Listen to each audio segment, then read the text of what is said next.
typical day, a typical school day is for you? You go to school. Well, me, I do certain activities, like I'm in a honey program provided by Southern. I'm part of NAACP every third Thursday. I dance every Saturday, and then I go to school from 7:30 to 2:02. Sometimes I stay in the school till about 5 o'clock. I'm not a street person myself, but I do walk around and I see people just sitting here like kids do need things to do besides sit up here and fight all the time. Don't get me wrong, violence needs to be stopped. But it's not stopping just by having a curfew. You need to do a lot more. Right, and that's what I'm trying to hear you say. After 5 o'clock, what do you do? Or what? I go in the house. I watch TV shows. I go in the house. Okay. I mean, if someone can come up, you can tell us what a typical day is when you go to school, and then you get out 2:30. What do you do? Other than stand in the corner, what would you like to do? What do you think? But nowadays, like in 2006, kids aren't interested in school because they figure, oh, the teacher's not learning what they need to learn, so they go outside and do what they want. It's kids that skip school, so I can't actually speak for everybody, but I can speak for myself and say, after school, I stay after school, then I go home. I can't speak for everybody, I can only speak for me. Thank you.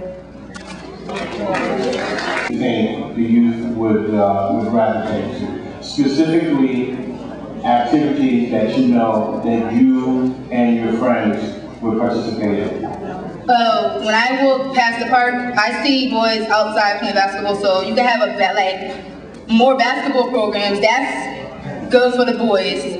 Then when I was younger, they had double dutch programs. That stopped when I was about 11 or 12. I think double dutch programs, getting kids into, well, programs aren't going to be mandatory. You can't make it mandatory for a child because they're not going to do it even if you tell them to. But NAACP programs, just activities to keep kids going after school, I think could decrease the violence in New Haven. Okay, I'm not talking about mandatory, making anybody do anything. I'm talking about activities that you and or your friends would engage in. I mean, I know activities when I was a teenager, and I don't want to date myself, but a Monopoly game and, you know, some tops and basketballs in a community center, I mean, that was enough. But I know young people are interested in computers, are on the internet a lot. I heard suggestions about a cafe, you know, where you might be able to do that type of thing. What type of activities can we put in place for you that you think that you would participate Basically, everything that Shanice said, like the cafe would be nice, and better movies for kids, and like I said before, bringing kids into the NAACP program because that can help us too. Back when I was younger, double activities, it's just activities to keep us going and motivated and to keep us out the streets, so we can have something to do after school.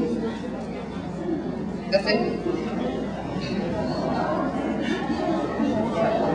For the sake of identifying common ground, when Chief Ortiz spoke at the last hearing that we held, he, as an official statement on behalf of the police department, indicated that the police department is also opposed to this curfew. So the police department is in agreement with those in the audience who are opposed to this. They're not actually excited about this curfew at all. My conversations with officers is indicative of that, thinking that they are also opposed to this curfew. So for what it's worth, it's important to know the police are in agreement with you that this curfew should not be passed.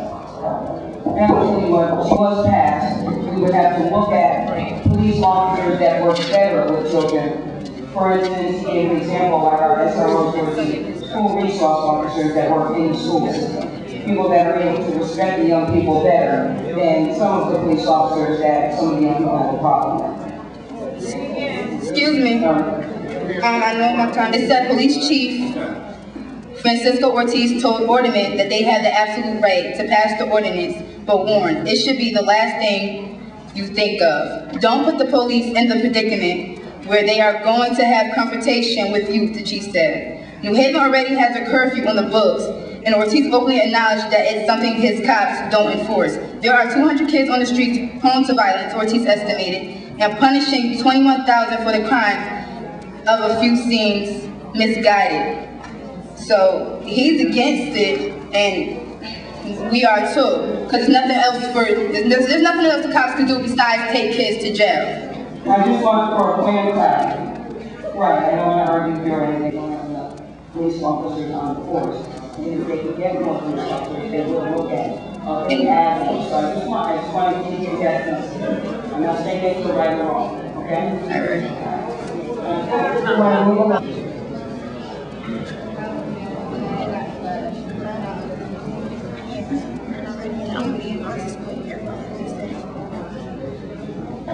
Stephanie, Smiley, and Delia Allen.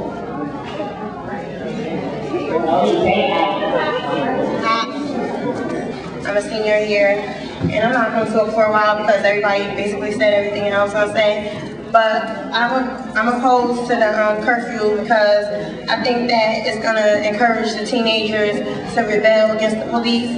And the only thing that I wanted to add to what the other people said was that I think that a way to stop some of the violence is to get rid of some of the crooked cops, because I think that a lot of the problem is that, like Tasha said, a lot of the cops will take the opportunity to harass the youth when they pass the law, and the people that are 17 and younger are not going to be the only ones getting harassed. It's not going to matter. That's what I think.